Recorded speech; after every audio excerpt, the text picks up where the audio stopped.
மேடையில் இருக்கிறவங்களுக்கெல்லாம் வணக்கம். மீடியா பீப்புள் எல்லாருக்கும் வணக்கம். ஏன்னா நீங்கள் தான் அந்த படத்தை ஓட வைக்க போகிறீங்க, உங்களுக்கு தான் நன்றியோட வணக்கம் சொல்லணும். இந்த மேடை நீங்கள் எத்தனையோ விழாக்கள் பார்த்துருப்பீங்க, சில நாள் இங்கேயே கூட படுத்துருந்துருப்பீங்க. நானும் சமீப காலமாக எத்தனையோ நாள் இங்கே இருந்திருக்கேன். இன்றைக்கி ஒரு ஸ்பெஷல் மேடையாக இதை நான் நினைக்கிறேன். ஏன்னா அவங்க எல்லாருக்குமே கிடைக்காத ஒரு பாக்கியம் எனக்கு கிடைச்சிருக்கு. இன்றைக்கி நான், என் மகன், என் பேரன் ஒரே மேடை.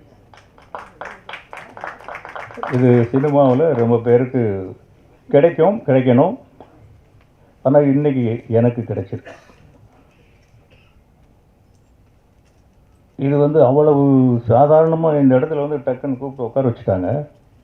ஆனால் இந்த இடத்துக்கு வர்றதுக்கு நாங்கள் பட்ட கஷ்டங்கள், நாங்கள் இழந்த இழப்புகள், மேக்ஸிமம் தனஞ்சயனுக்கு எல்லாமே தெரியும்.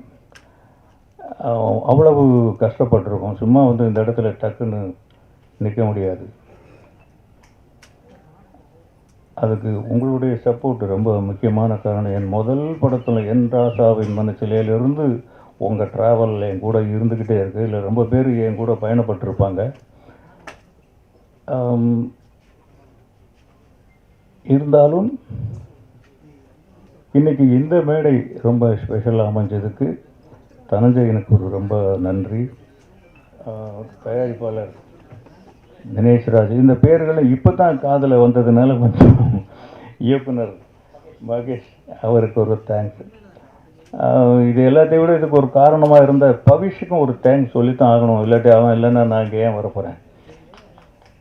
வனிதாவுக்கு ரொம்ப தேங்க்ஸ். அவங்க பிரியாணி கொடுத்தாங்கன்னு சொன்னாங்க, நமக்கு இன்னும் வரல. இது அப்போ அதுக்கு பதில் நீ எனக்கு ஆந்திராவில் ஊறுகாய் கொடுத்தீங்க நேற்று. அந்த பொண்ணு, அவங்க பேர் என்ன, நாகதுர்கா. அருமையான பேருமா, சூப்பர் நேம், நல்லா பண்ணியிருக்கீங்க. அங்கே ரெண்டு பேரும் ஒரு இளமையின் துள்ளல். Love O love. முந்தா நாள் இதை பற்றி தெலுங்கில் தப்பா அங்கே பேசினோம். இன்றைக்கி இங்கே லவ் ஓ லவ்னு சொல்லிகிட்ருக்குறோம். நிஜமாக படம் பார்த்து தான் இந்த படம் எப்படி இருக்குன்னு தெரிஞ்சுக்கணுங்கிற அவசியமே கிடையாது. அந்த டைட்டில் ஒன்று போதும், லவ் ஓ லவ்.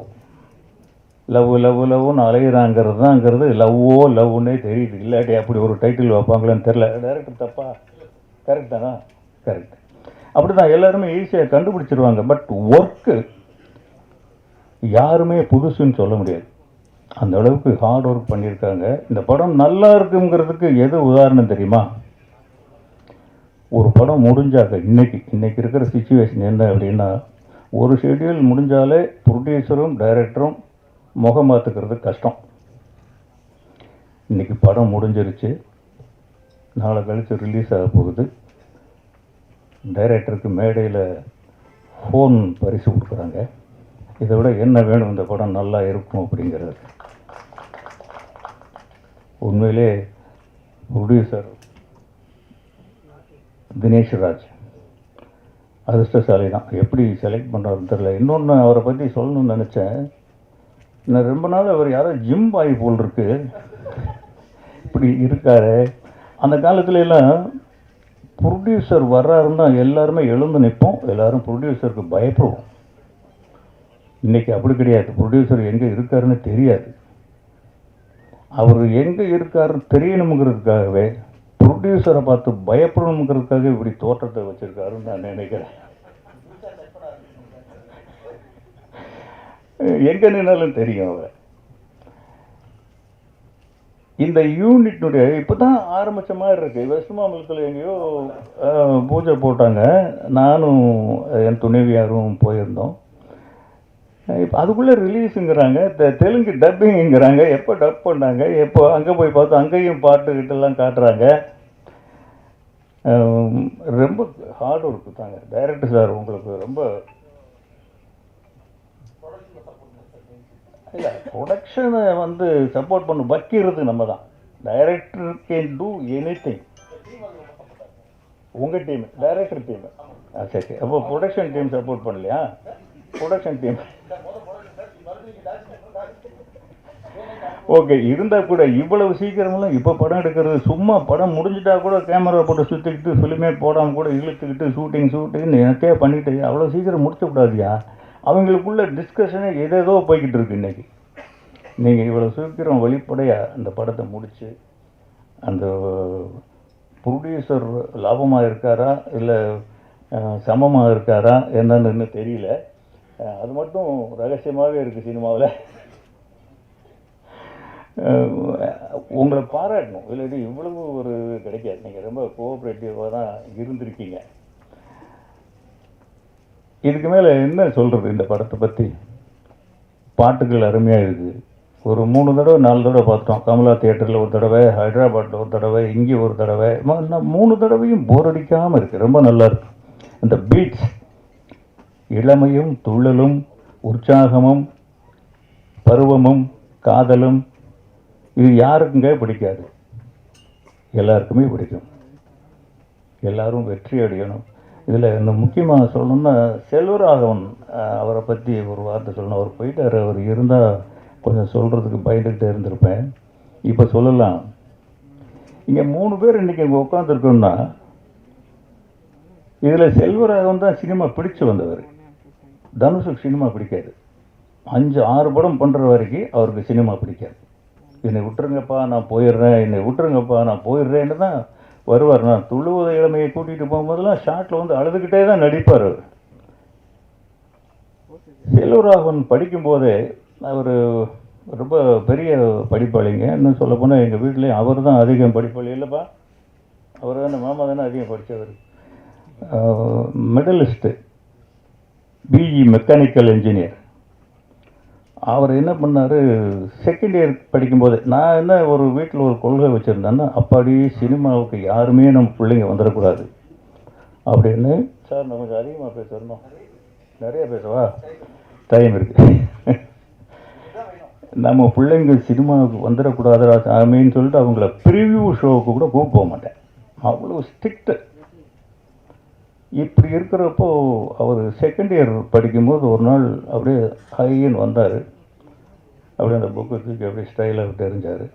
அப்படியே உட்காந்துட்டார். அப்பா நோ காலேஜ். என்னடா செகண்ட் இயர் தானே போயிருக்க? இல்லைப்பா நோ காலேஜ். அப்புறம் ஆனால் பக்குங்குது. ஏன்னா அந்த என்ஜினியர் சீட் வாங்கிறதுக்கு நான் பட்ட கஷ்டத்தை விட அவங்க அம்மா விஜயலட்சுமி பட்ட கஷ்டம் இருக்க. அவ்வளோ கஷ்டப்பட்டு அந்த சீட்டு வாங்கணும். அப்பா நீ என்னடா சொல்கிற? இல்லைப்பா சினிமா தான். அப்போ எனக்கு டக்குன்னு கோவம் வரல. நான் ரொம்ப எமோஷ்னல் பர்சன் தான். கோவம் உடனே வந்துடும். கோவப்படாமல் சடன்னாக யோசிக்கிறேன், என்னடா செய்கிறது, படிப்பு போயிடுமேன்ட்டு. தம்பி, சினிமா உங்கள் அப்பாவுக்கு முன்னாடி இருந்தது, உங்கள் அப்பா காலத்துலையும் இருக்குது, உங்கள் அப்பாவுக்கு பின்னாலேயும் இருக்கும். டிகிரி அப்படி இல்லை ராஜா. இப்போ போச்சுன்னா மறுபடியும் வராது உனக்கு. இன்றைக்கி எங்கேயாவது பியூனாக போகணுன்னா கூட ஒரு டிகிரி தேவைப்படுது. நீ ஒரு டிகிரி வாங்கிட்டு வா, நான் அவனை சினிமாவில் எங்கேயாவது சேர்த்து விட்றேன். இது வந்து சத்தியமாக சொல்கிறேன், போய் அவனை ஏமாற்றி காலேஜுக்கு போய் வைக்கணும். அதுக்கப்புறம் ஒன்றுமே பேசலை. அடுத்த நாள் காலேஜுக்கு போயிட்டார். பார்த்தா நல்ல மார்க், இன்ஜினியர் ஆகிட்டார். ஓ, நான் என்ன பண்ணேன், இதுக்கடையில் ஒரு அமெரிக்காவுக்கு அனுப்பிடலாம் அப்படின்ட்டு ஐடியாலாம் பண்ணி வச்சுட்டேன். அப்போ நான் சொன்னேன், இப்போ இந்த மாதிரி சிகாகோவில் ஏதோ ஒரு இது ஃபிலிம் கோர்ஸோடு சேர்ந்து அப்படி சொன்னால் தான் அமெரிக்காவுக்கு போனான்னு சொல்லிவிட்டு ஏதோ ஒரு ஏற்பாடு பண்ணி வச்சுருந்தேன். அவர் என்னை நாடு கடத்தணும்னு ஒன்று பிளான் பண்ணுறீங்களா? நீங்கள் சொன்னதை நான் செஞ்சுட்டேன், நான் சொன்னதை நீங்கள் செய்யுங்க, சினிமா தான். அதுக்கப்புறம் யாருக்கிட்ட சொன்னாலும் சேர்த்துக்க மாட்டாங்க. என்ன உன் மகன் எனக்கு எப்பயா திட்டுறது? ரவிக்குமார்ட்டெல்லாம் கேட்டேன். ரவிக்குமார் எனக்கு ரொம்ப க்ளோஸ் ஃப்ரெண்டுங்க. அவரும் நானும் ஒரு படத்தில் வேலை செஞ்சுருக்கோம். இன்றைக்கியாவது வச்சுக்கையா அவனை? நான் கண்டபடி திட்டுவேன் என் அசிஸ்டன்ட் டைரக்டர். கோவப்பட்டா உன் மகனை நான் எப்படி திட்டுறது? இப்படி ஒவ்வொரு காரணம் ஒவ்வொருத்தருக்கு. யாருமே சேர்த்துக்கல. பாலச்சந்திர சார்கிட்ட போய் ரெக்வெஸ்ட் பண்ணி சார் அவனுக்கு சினிமா புரியல, நான் உங்ககிட்ட அனுப்புகிறேன், சினிமா வேண்டான்னு அட்வைஸ் பண்ணி அனுப்புங்க அப்படின்னு சொல்லி பாலச்சந்தர் சார்கிட்ட அனுப்புனேன். ஒரு 2 மணி நேரமாக அவன் காணோம். அவர் பாலச்சந்தர் சார்கிட்டருந்து ஃபோன் வருது. இவங்கிட்ட ஏதோ ஃபயர் இருக்கியா, இவன் என்கிட்ட விட்டு நானே பார்த்துக்கிறேன். இது என்னடா இது, ஒளியை தெரியாமல் தலையாரி வீட்டில் ஒளிஞ்ச கதையாக போய் சினிமா வேண்டான்னு சொல்லுங்கன்னா அவர் இவன்கிட்ட என்னமோ இருக்குங்கிறாரு. இருந்திருக்கலாம், பட் எப்போவுமே குழந்தைங்கள் மேலே பேரண்ட்ஸுக்கு அண்டர் எஸ்டிமேட் தான் இருக்கும். நம்ம குழந்தைங்க நம்மளை விட இருப்பாங்களா, நம்மளை விட வசதியாக வந்துடுவாங்களா, இல்லை பெருசாக சாதிச்சிருவாங்களா அப்படின்னு இருக்காது. நமக்கு அப்படி தானே இருக்கும். அவர் இவ்வளோ பெரிய ஒரு லெஜெண்டரிக் டைரக்டராக வருவாருன்னு அன்றைக்கி நம்ம எப்படி எஸ்டிமேட் பண்ண முடியும்? யார்கிட்டையும் ஒரு ஒர்க் பண்ணவும் இல்லை. அங்கேயும் இருந்துட்டு ஒரு 2 மாதத்தில் வந்துட்டார். இல்லைப்பா ஒரு சீரியல் தான் எடுக்கிறாரு, எனக்கு அது மைலேஜ் கிடைக்கல அப்படின்ட்டு வந்துட்டார். அதுக்கப்புறம் ஏதோ ஒரு இதில் வந்து நாங்கள் துளு உதவிமை எடுத்து முடித்ததுக்கப்புறம் காதல் கொண்டு எடுக்க வேண்டிய நிர்பந்தம். இது அவங்க அம்மா போட்ட ஒரே கண்டிஷன் தான். ஒரு நாள் நைட்டு ஒரு 2 மணிக்கு நான் உட்காந்து ஸ்கிரிப்ட் எழுதிட்டு இருக்கும்போது என் டாக்டர் பக்கத்தில் வந்தாங்க. எப்போவுமே எங்கள் வீட்டில் பெண்களுடைய அதிகாரம் தான் அதிகம். எல்லா வீட்லையும் எப்படித்தான் நினைக்கிறேன், என் வீட்லேயும் எப்படித்தான். அந்த பொண்ணு டாக்டருக்கு படிக்கிற பொண்ணு. என்னம்மா நீ தூங்காமல் நேர்த்து வந்துட்டுருக்க? இல்லைப்பா உங்கள்கிட்ட கொஞ்சம் பேசணும், ஒரு கதை சொல்லணும், கேட்பீங்களா? ஏன்னா நீ மெடிக்கல் காலேஜுக்கு போகிறத விட்டுட்டு இப்போ ஸ்கிரிப்ட் ரைட்டர் ஆகிட்டியா இன்னைக்கு அப்படின்னா, சரி சொல்லு கேட்போம் அப்படின்னு படன்னு ஒரு கதையை சொல்லுவது. எக்ஸலண்ட்டாக இருக்குது ஒரு கதை. இது யாரும்மா சொன்னது? செல்வா சொன்னான்.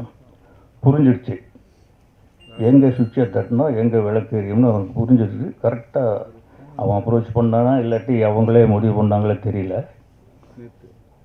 சரி, இது செல்வாவுடைய கதைப்பா. அவன் சொல்கிறதுக்கு பயந்துக்கிட்டு என்கிட்ட சொன்னான், கதை நல்லா இருக்குப்பா. இப்போ என் பெரிய பொண்ணு என்ட்ரி, இவங்க அம்மா, அவங்களும் ஒரு டாக்டர் தான். 2 பேரும் வந்து இன்னும் கொஞ்சம் பயம் அதிகமாகிடுச்சு, ஏதோ வற்புறுத்தல் நடக்க போகுது அப்படின்ட்டு. இதை என்ன பண்ணணும், இந்த கதையை படம் எடுக்கணும். யார்? நீங்கள் தான். யார் நடிக்கிறது? தனுஷ் தான். டைரக்ட் பண்ணுறது செல்வா தான். இது உள்ள இந்த 3வது லேடி என்ட்ரி விஜயலட்சுமி.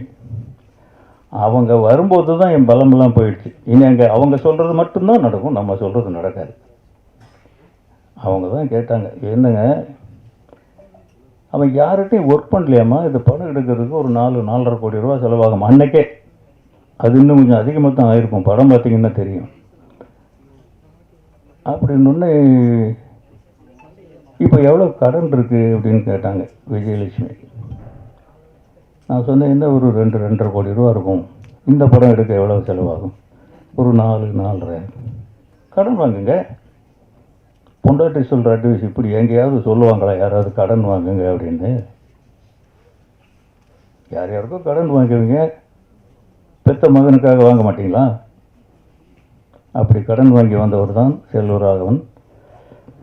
இப்படி இன்றைக்கி வந்து ஒரே மேடையில் உட்கார்ற அளவுக்கு இவரும் அப்படி தான் வந்தார். இவர் வந்து ஒரு நாள் வந்து, தாத்தா நான் விஸ்காம் படிக்க போகிறேன் அப்படின்னா. விஸ்காமில் என்ன பண்ண போகிற அப்படின்னா, டைரக்ஷன் கோர்ஸ்னா.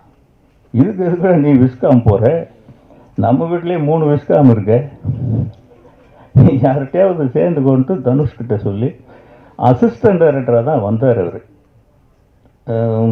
என்ன படம்ப்பா? திருச்சி டம்பல் இல்லைடா, அங்கே அடுத்த படம் அருண் மாதேஸ்வரன் பண்ணது என்னது, கேப்டன். இந்த படங்கள்ல எல்லாம் அசிஸ்டன்ட் டைரக்டர். ரொம்ப அப்போவே தனுஷ் சொல்லுவார், அப்பா பிரமாதமாக ஒர்க் பண்ணுறான்ப்பா, நல்லா வந்துடுவான் போல் இருக்குது, நல்ல பையன்தான், நல்லா வந்துடுவான் போல் இருக்குன்ட்டு. அப்புறம் திடீர்னு என்ன நினச்சாரோ தெரியல, நிலவுக்கு என் மேல் என்னடி கோபம் அப்படின்னு அவர் கொண்டு வந்து நடிக்க வச்சு இன்றைக்கி இங்கே கொண்டு வந்து உட்கார வச்சுருக்காரு. உண்மையிலே தனுஷுடைய மோல்டு தான் அவர். ஒரு பையன் நல்ல வீட்டில் செல்லமான பையன். உண்மையிலேயே எங்கள் வீட்டில் 2 பசங்க ரொம்ப கொடுத்து வச்சவனுங்க. செல்வராகவன் முதல் பையன், அவங்க அம்மாவுக்கு உயிர், மற்றவங்களும் அதுக்கப்புறம் தான். இவங்க அம்மா முதல் பெண் குழந்தை எங்கள் வீட்டில், அவங்களும் செல்லந்தான். அவங்க அம்மா மட்டும்தான் என்னை வாடா போடான்னு சொல்கிறவங்க. இவர் முதல் பேர குழந்தை. அவர் டிபியில் ஒரு ஃபோட்டோ வச்சுருக்காரு பாருங்கள், இத்தனோண்டு குழந்தைய தனுஷ் கையில் வச்சுட்டு அப்படி சாஞ்சிட்டு இருப்பார் அவங்க அம்மா தோளில். அந்த கை குழந்தை தான் அவர். கரெக்டு தானேப்பா? அதை மறக்காமல் வச்சுருக்காரு. தேங்க்ஸ்ப்பா. இது என்ன, அந்த ஃபோட்டோவே இங்கே இருக்குது போல இருக்குது. இதை இப்படி காமிச்சா என்ன தெரியும்? இதை மறக்காமல் வச்சுருக்காரு. இந்த குழந்தை தான் இங்கே இந்த துண்டில் போட்டு, இதில் அப்போலோ ஹாஸ்பிட்டலில் இங்கே நினைக்கிறேன், விஜய் ஹாஸ்பிட்டலு, அங்கே அந்த துண்டில் இருக்கிற குழந்தை அவர் நம்ப முடியுதா ஏதாவது? எனக்கு எப்படி இருக்குன்னு பாருங்கள் இந்த ஸ்டேஜ். என் நிலைமையில் நீங்களாம் இருந்தால் எப்படி இருக்கும்? நான் ஒரு தான் போராடி வந்தேன். போராடினா சாதாரண போராட்டம். எனக்குமே சினிமா பிடிக்காது. இந்த சினிமா தான் துரத்தி என்னை பிடிச்சி கொண்டு வந்து ஒரு இயக்குனராக உட்கார வச்சது. சினிமா தனக்கு வேண்டிய கலைஞர்களை தானே தேர்ந்தெடுத்து கொள்ளும் வல்லமை படைத்தது. நீ விலகி போனாலும் உனக்கு விடாது, நீ விரும்பி போனாலும் உனக்கு கிடைக்காது. நம்மளோட கெட்டிக்காரன், நம்மளோட ஞானிகள் எத்தனையோ பாரதி ராஜாக்கள், பாக்யராஜாக்கள் இனி கோடம்பாக்கத்தில் சுற்றிக்கிட்டே தான் இருக்காங்க. இது அதிர்ஷ்டமா உழைப்பா தெரியாது. பட் என்னுடைய இந்த இடத்துல நிற்கிறது காரணம் என்னுடைய உழைப்பு, டிசிப்ளின். இன்னைக்கு வரைக்கும் நான் அதிலிருந்து மாறவே இல்லை. இந்த படத்தில் எல்லாருமே அப்படி தான் வேலை செஞ்சுருக்காங்க. ஒவ்வொருத்தர் உழைப்பும் நல்லா தெரியுது ஃப்ரேமில். எந்த ஃப்ரேம்லையுமே யாருமே கொஞ்சம் அப்படி இருந்த மாதிரி தெரியல. அவ்வளோ நல்லா இருக்குது படம், நல்லா இருக்குன்னு எல்லார் வாயிலிருந்து வருது. ஹைதராபாத்லேயும் சொல்கிறாங்க, கொஞ்சம் பார்த்துட்டு நல்லா வரணும். அதுக்கு நீங்களாம் ரொம்ப சப்போர்ட் பண்ணணும். உங்களுக்கு தான் மறுபடியும் தேங்க்ஸ் சொல்லணும். ரொம்ப தேங்க்ஸு, நன்றி.